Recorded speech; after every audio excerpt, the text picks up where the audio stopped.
Shpëtoi fqinjen e tij nga flakët, por ajo që mësoi pas kësaj e bëri më në fund milioner. Një histori e vërtet që të trazon shpirtin. Mirë se vini në kanalin ton. Sot do t'ju rrëfejmë një histori të pabesueshme që dëshmon se shpresa duhet të mos humbet kurrë dhe se mirësia ka gjithmonë shpërblimin e saj. William Drake, një adoleshent 16 vjeçar nga një lagje e varfër e Detroitit, Ohio, kaloi një nga momentet më të tmerrshme të jetës së tij. I u desh të përballej me një sfidë që do t'i testonte guximin dhe humanizmin dhe që do ta ndryshonte fatin e tij përgjithmonë. Ai u fut në flak për të shpëtuar një të moshuar, por e vërteta që zbuloi pasi doli nga spitali e la pa fjalë. A është kjo historia që do t'ju bindë se veprat e mira shpërblehen? Qëndroni me ne deri në fund për të zbuluar si ndryshoi jeta e Williamit brenda natës. William Drake ishte vetëm 16 vjeç kur jetoi një nga përvojat më të tmerrshme të jetës së tij.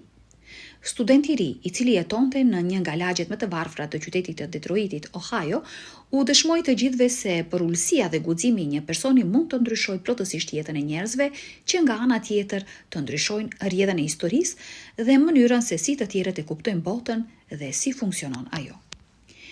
I riu William Drake jetonte një jetë të përullur dhe të qetë me nënën e tij Laura në një shtëpi të vogël në periferi të Detroitit. Willi kishte qenë gjithmonë thellësisht i vetëdijshëm për problemet financiare të familjes së tij dhe kufizimet që kjo do t'i shkaktonte në jetë. Pa një baba apo të afërm të ngushtë për t'u mbështetur, ai dhe nëna e tij Laura duhej të përballeshin me një realitet jashtëzakonisht mizor. Veçanërisht për ata, ngjyra e lëkurës e të cilëve është ndryshe nga pjesa tjetër, duke i detyruar ata të jetonin të marginalizuar në mënyrë të padrejtë dhe me frikë nga autoritetet. Edhe kështu, fakti që kishin pak para dhe burime të kufizuara për të jetuar nuk e kushtëzoi kur mënyrën e të qenit të djalit as dëshirën e tij për të jetuar dhe për të ndihmuar të tjerët sa më shumë që mundte. Për fqinjet dhe miqt e tij, Willi ishte një lloj engjëll i mbrojtës, të cilit mund t'i drejtoheshin gjithmonë kur kishin probleme ose kishin nevojë për ndihmë me detyra të thjeshta të përditshme. Blerje, shëtitje me qend, blerje i ilaçeve të tyre, madje edhe kositje e lëndinave të tyre dhe sigurimi që kopshti i tyre të mos dëmtohej. Këto ishin disa nga gjërat e shumta që Willi bënte për fqinjet e tij, pa kërkuar asgjë në këmbim. Të gjithë e donin atë dhe ai ishte thellësisht mirënjohës që jetonte i rrethuar nga një komunitet kaq i bashkuar dhe mbështetës. Por ajo që adoleshenti nuk mund ta kishte imagjinuar ishte se si fati do t'i kthente mirësinë e tij me fqinjet e tij, duke ndryshuar jetën e tij plotësisht brenda pak orësh. Si çdo ditë, Willi u ngrit në orën 7 të mëngjesit për të shkuar në shkollë. Ishte viti i tij i fundit dhe ai po bënte çmos për të përmirësuar transkriptin e tij dhe për të pasur një shans për të kualifikuar për bursat shtetërore. Nuk do të ishte e lehtë dhe ai e dinte se nëse nuk do të kishte sukses, nuk do të kishte zgjidhje tjetër veç se të haronte ëndrrën e tij për të qenë student kolegji dhe të ndiqte një karrierë që do ta ndihmonte atë dhe nënën e tij të dilnin nga varfëria dhe të jetonin një jetë më paqësore. Por Willi do të luftonte deri në fund, edhe nëse në fund gjërat nuk shkonin siç i kishte planifikuar.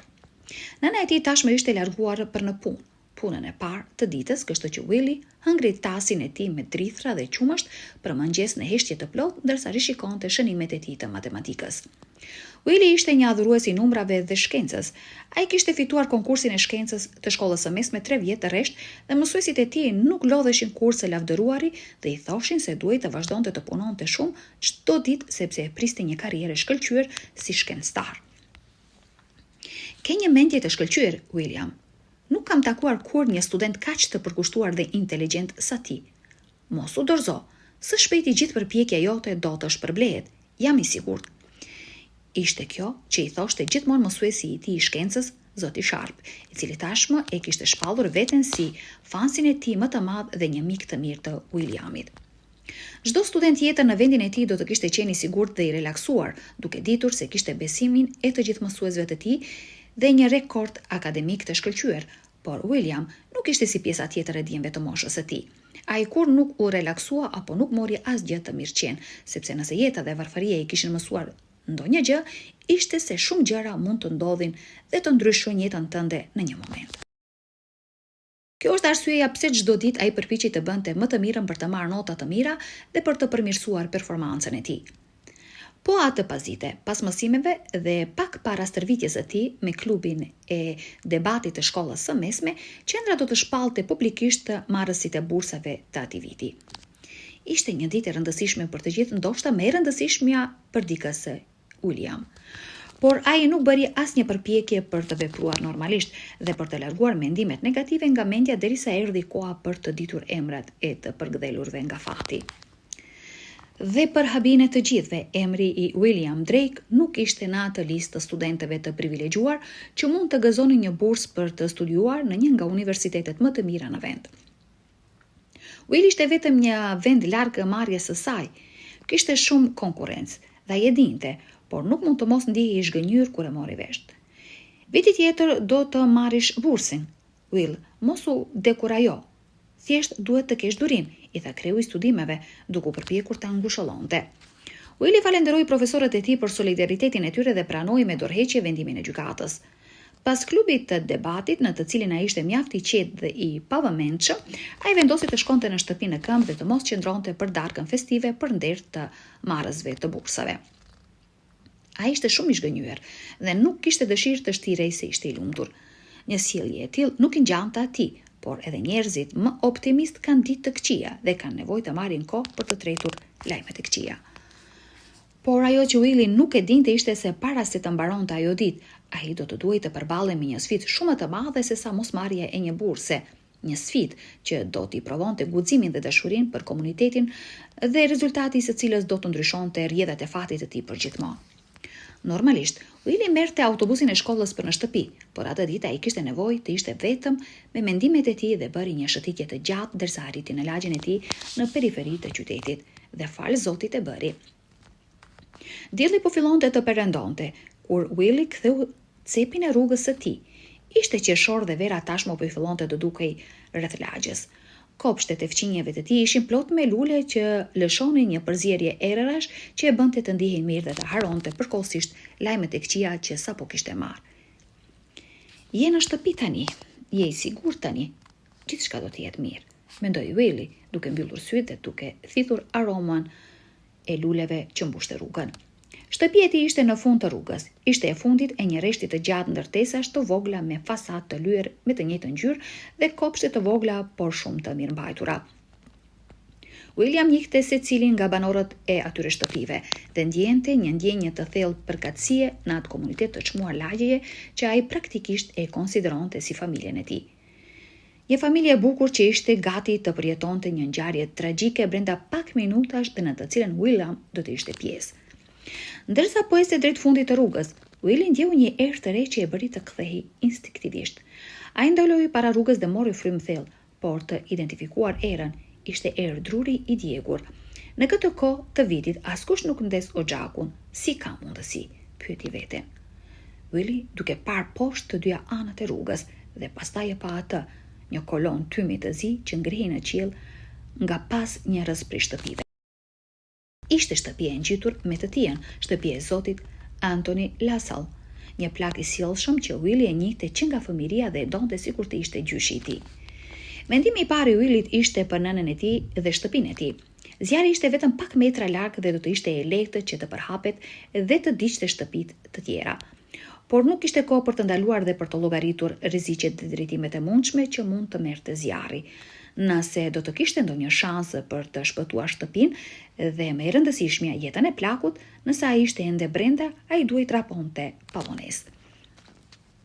Me zemrën që i rrihte fort dhe mezi duke marrë frymë, Willi u fut me vrap drejt shtëpisë. Kur arriti në fund të rrugës, ai mund të shihte se si zjarri tashmë kishte filluar të përhapet në të gjithë shtëpinë dhe një pjesë të kopshtit. Pjesa tjetër e fqinjve tashmë kishin lënë shtëpitë e tyre dhe shikonin me tmerr ndërsa shtëpia e vogël prej druri po konsumohej nga zjarri. Duhet të therasim shërbimet e urgjencës, por nuk ka mbetur shumë kohë, bërtiti një nga fqinjet, duke marrë celularin e tij. Por Willi mund të mendonte vetëm një gjë, shpëtimin e jetës së Antonit.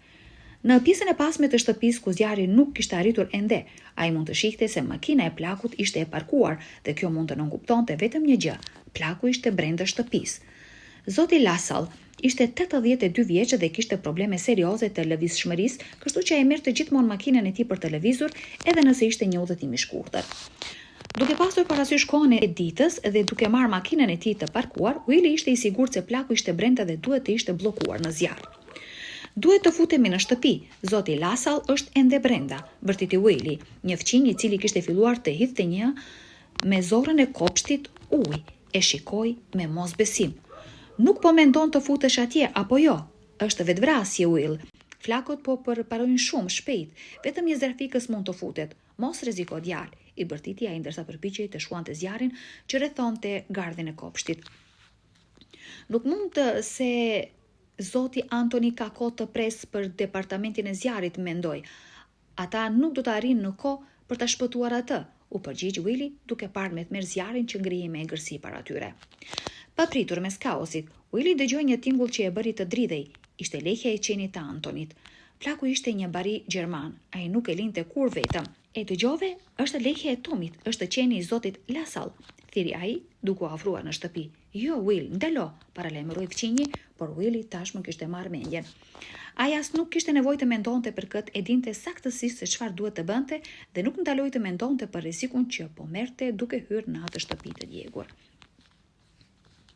Nëna e Willyt sapo kishte ardhur në shtëpi nga puna dhe nxitoi atij ku ishin. Por nuk mund të bënte asgjë për të ndalur djalin e saj. William, jo, bir, ktheu, bërtiti zonja Drake, e dëshpëruar para flakëve. Por djali nuk mund ta ndëgjonte më. Ai sapo kishte kaluar në përderën e përparme dhe ishte tashmë në një rëmuj mobiljesh, tymi dhe flakësh që rrethonin gjithçka. Willy po ecte përpara, duke mbuluar gojen me këmishën e tij dhe duke kërkuar gjithandej zotin Lasall dhe qenin e tij. Ai vrapoi në dhomën e ndenjes, por nuk i gjeti. Ai gjithashtu arriti të hynte në kuzhinë, ku la të hapur një dritare përmes së cilës ai më vonë planifikoi të ratisej në kopsht.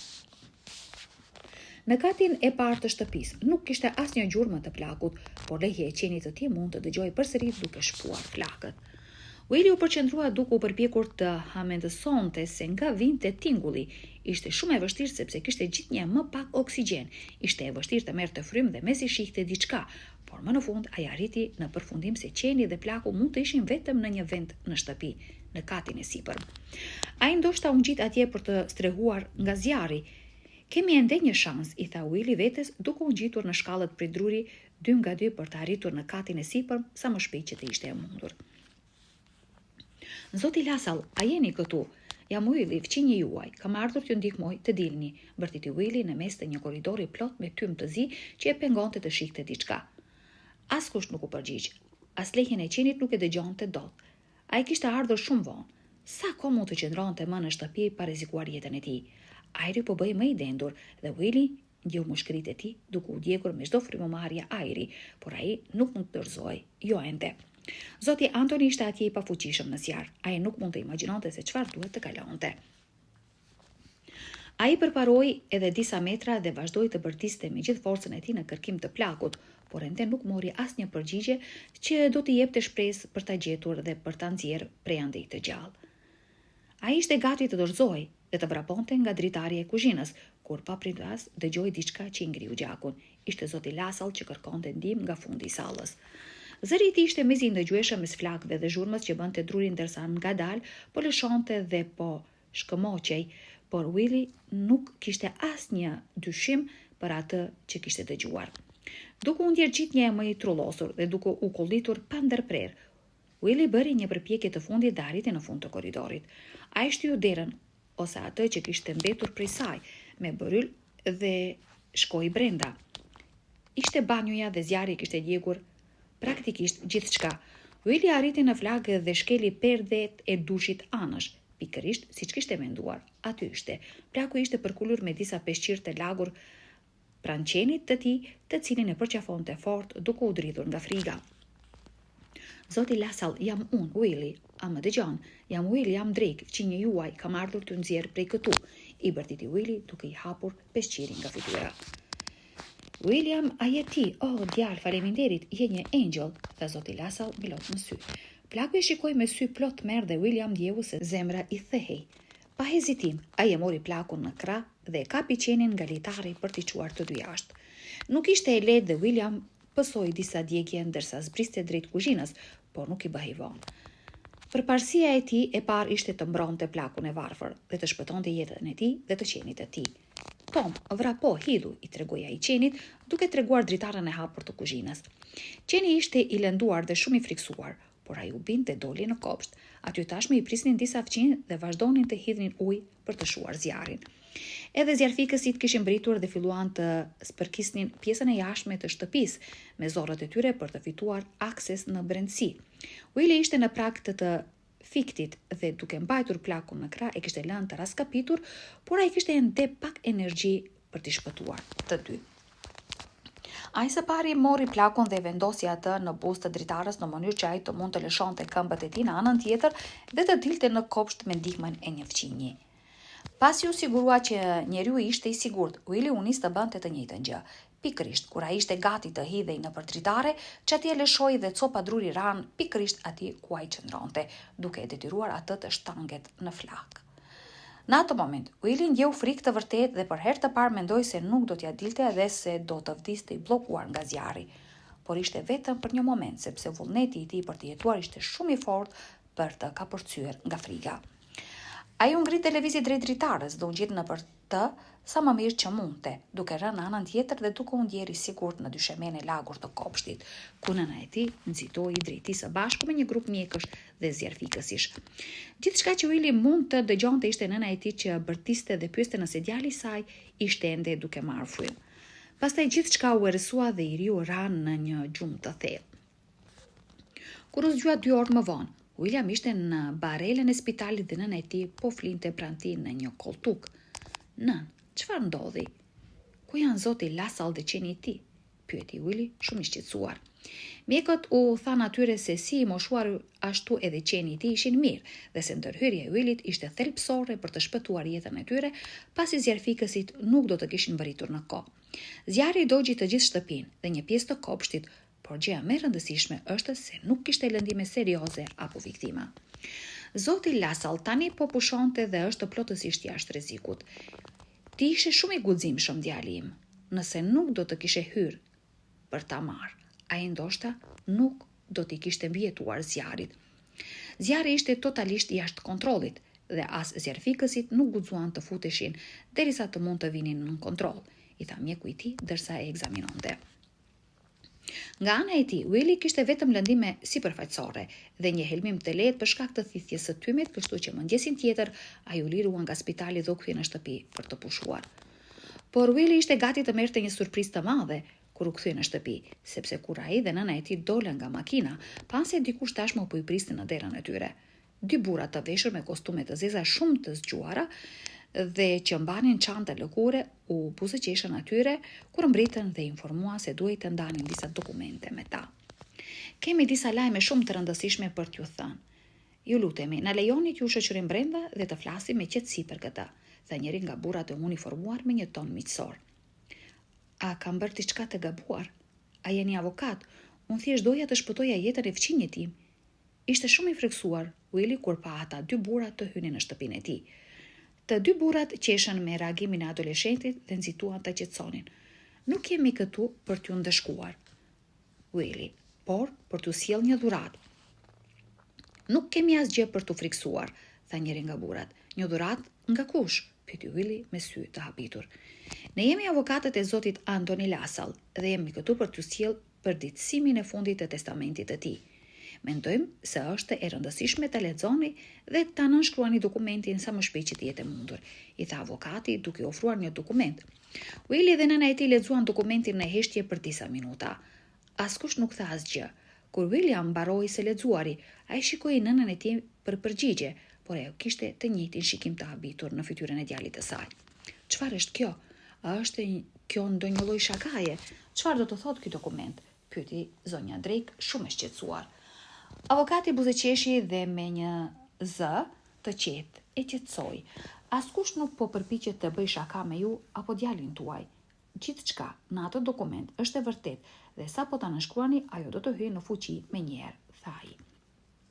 William mbeti pa fjalë. Nëse ajo që thoshte ai dokument ishte i vërtetë dhe ata burrat ishin vërtet avokatët e fëmijët të tij, njeriu që ai kishte shpëtuar nga zjarri disa orë më parë, jeta e tij ishte gati të ndryshonte përgjithmonë. Por ky është një testament dhe është i vlefshëm vetëm kur një person vdes. Kjo do të thotë, prit një minutë, çfarë i ka ndodhur zotit Lasall? A ka vdekur? Mjeku më tha se ai do të shërohej, vërtiti William. Hej, mos u shqetëso. Zoti Antoni është në gjendje të përsosur dhe ishte ai vetë që hartoi këtë letër dhe më dërgoi në shtëpinë tuaj për t'ju njoftuar. Testamentet mund të trashëgohen edhe gjatë jetës nëse pronari e parashikon kështu që të gjitha përgjigjet për pyetjet tuaja janë të njëjta. Po, William, zoti Lasall ju ka dhënë një pjesë të pasurisë së tij në mënyrë që të mos keni kur nevojë të shqetësoheshit për para dhe studimet tuaja përsëri. Ju do të jeni në gjendje të studioni kudo që dëshironi dhe të jetoni në një shtëpi më të madhe. Është mënyra e tij për t'ju falenderuar për atë që bët për të, shpjegoi avokati me qetësi. William ju deshën disa minuta për ta asimiluar atë, por pastaj e buzëqeshi dhe ndjeu një lumturi brenda tij që nuk e kishte ndjerë për një kohë të gjatë. Djali nënshkroi dokumentin pa hezitim dhe përqafoi nënën e tij fort. E dëgjove, nën?